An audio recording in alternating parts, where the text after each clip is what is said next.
तो आज हम पढ़ेंगे कॉमन कोल्ड और फ्लू को डिफरेंशिएट करेंगे और साथ में आपको पॉइंट बताऊंगा कि भाई फ्लू, राइनाइटिस और कॉमन कोल्ड्स ये सारे जो है डिफरेंट हैं एक दूसरे से। चले आज थोड़ा सा समझते हैं कॉमन कोल्ड के हवाले से।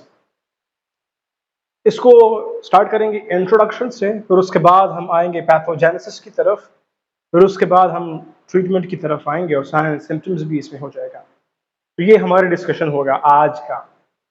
कॉमन कोल्ड क्या है असल में?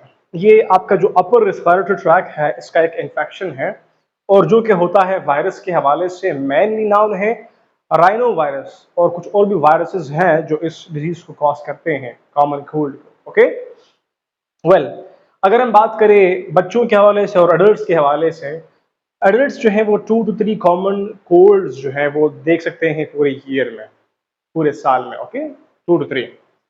अगर हम बात करते हैं चिल्ड्रन के हवाले से, लेस देन 5 ईयर्स जो होते हैं उनका इंटरेक्शन काफ़ी ज़्यादा होता है, तो जिसकी वजह से उनमें आप 12 मतलब कॉमन कोल्ड जो है वो देख सकते हैं, colds per year, 12 colds per year हो सकते हैं। Okay that's it.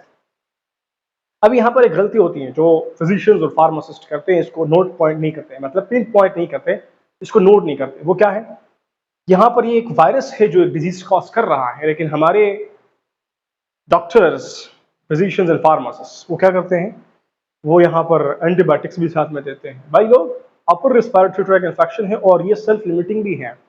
अगर हम थोड़ा सा इसको टाइम दें और खुद थोड़ा सा आगे बात करूँ मैं, रेस्ट करें और वगैरह वगैरह, नॉन फार्माकोलॉजिकल ट्रीटमेंट अपनाए, तो ये इंशाल्लाह विद इन वीक जो है वो सबसाइड हो जाएगा। लेकिन हम समझते नहीं है, खाम हमने एंटीबायोटिक्स को जो है वो रेजिस्टेंस क्रिएट करनी है। एनीवेज, फिर उसके बाद हमारे पास है पॉइंट दैट इज पैथोजेनेसिस। ये कैसे होता है? Small dose of this particular viruses क्या करते हैं, वो आते हैं आपके जो आईज हैं या फिर नोज, यहाँ पर जो म्यूकस मेम्ब्रेन है वहां पर अटैच करते हैं। अटैचमेंट के बाद फिर क्या होता है, वो रिलीज करवाते हैं इन्फ्लेमेटरी मीडिएटर्स।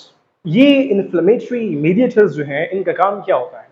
तो ये वो केमिकल्स होते हैं जो रिलीज होते हैं लाइक हिस्टामिन वगैरह, जो फिर आपके बॉडी में सिम्टम्स करते हैं लाइक साइन सिम्टम्स।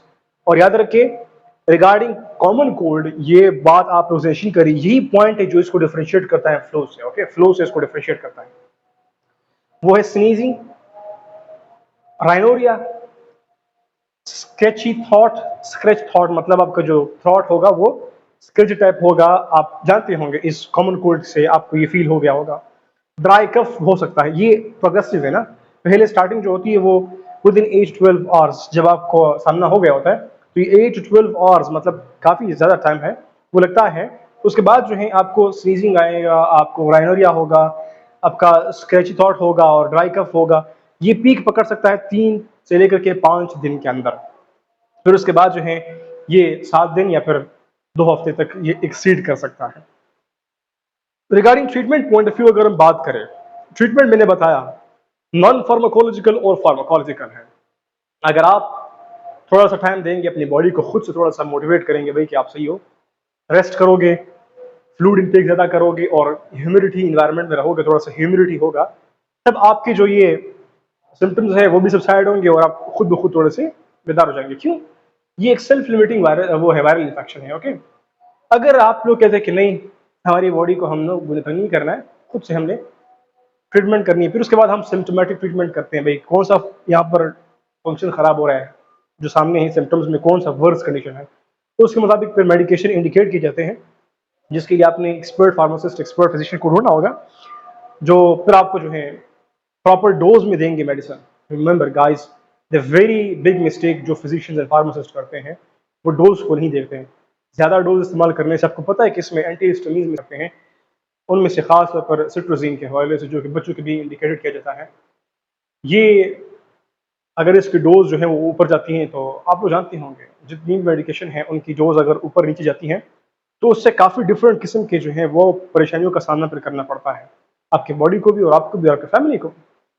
तो ख्याल कीजिएगा डोज के हवाले से।